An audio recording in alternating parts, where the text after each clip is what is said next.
Hi, it's Veronica Lopez with Treetop Secret, and in today's Math DIY, we are doing an area and perimeter box. Now, we've done an area kit, we've done a perimeter kit, and now we are putting them together for area and perimeter.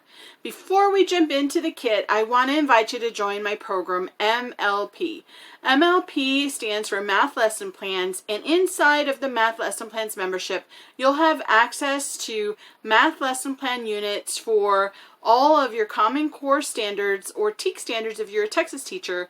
This program is available for 3rd, 4th, and 5th grade teachers. So not only do you get access to all of the Math Lesson Plan units, but you'll also have access to math stations, math extras, and a math resource library. So I'd love for you to join. Go and check it out over at my website, treetopsecret.com. Now let's talk about the area and perimeter kit.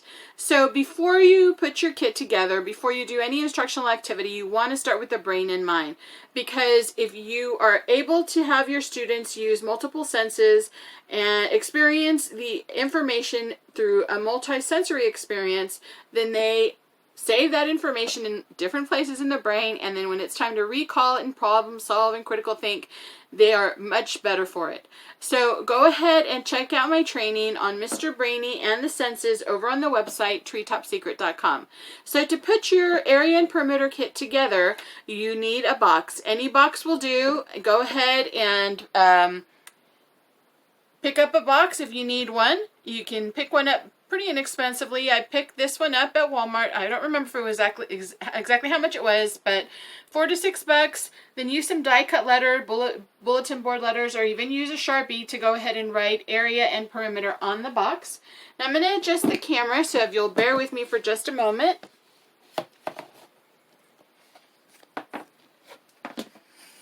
Now on the lid, I went ahead and hot glued a folder, and I've got some information for the students, the formulas for area and perimeter. That'll help them out as they're measuring all of the models that are going to be included in the box. And for area and perimeter, this particular worksheet is available inside of MLP, so that's a time saver for you if you're an MLP member. If you're not, you can easily create a table with the different columns that include information that your students need to know or to be able to complete in order to practice area and perimeter. So model, shape, formula, length, width, side, and then what's the area and what's the perimeter of that model that they're working on. Let me set this off to the side and let me show you some of the things that you can include in your area and perimeter box.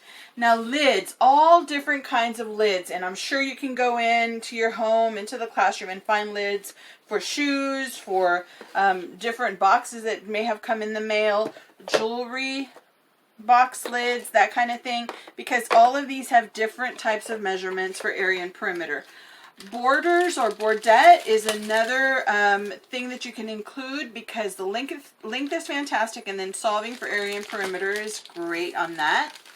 And I'm going to set that off to the side.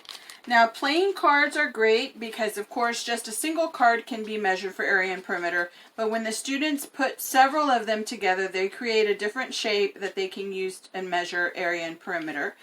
A puzzle, if you've got a large puzzle that you already have available, or even at the pick one up at the dollar store, when they put the puzzle together, that's part of the activity, but then they're able to measure out the area and perimeter for that. And cereal boxes.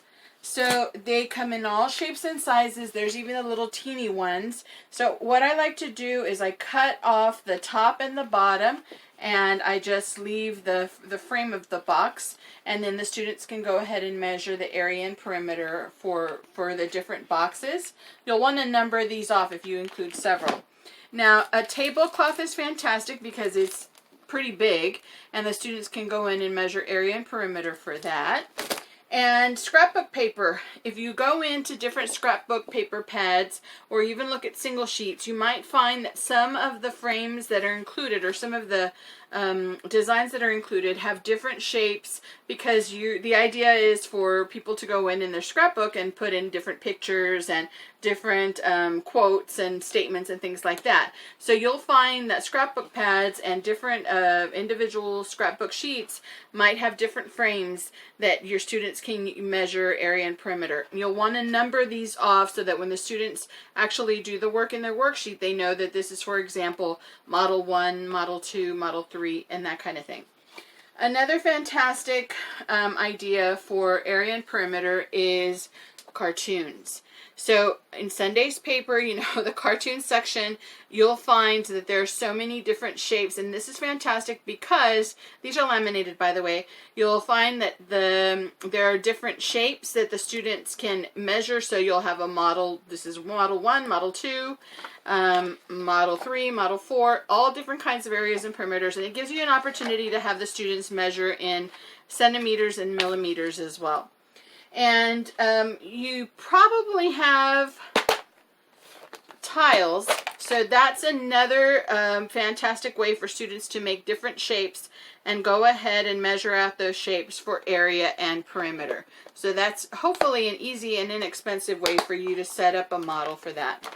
Now, I always like to say, include all of the senses. It's a challenge sometimes to include smell and taste. But one of the fantastic ways that I would have the students work with area and perimeter is to bake brownies. But if you don't want to take the time, and I say brownies because you can cut them all into all different kinds of shapes, and the students just love it, and if they're homemade, fantastic. But if you don't want to make them yourself, it's just too much work, then pick up a box of brownies or a couple of boxes of brownies. Make sure that you put on a little Ziploc baggie. Do not eat because of the germs. You have them measure the model. Of course, you're going to give them a treat when they do their work, but they love and appreciate that, and it includes those multisensory experiences that are going to help your students really process that information in multiple places and help them really understand that area and perimeter exist in all different kinds of models around them in the real world. So that kind of sets things up for area and perimeter, and I would love to hear from you. Let me adjust the camera, so back to me.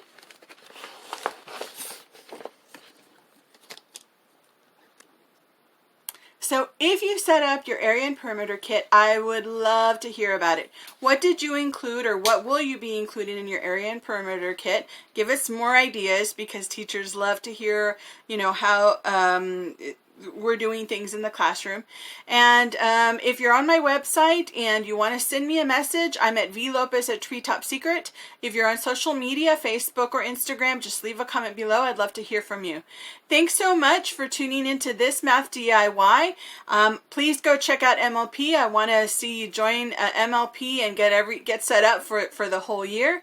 And if you've got any questions, again, send them my way, vlopez@treetopsecret.com. So until the next Math DIY, thanks so much for tuning in. Bye.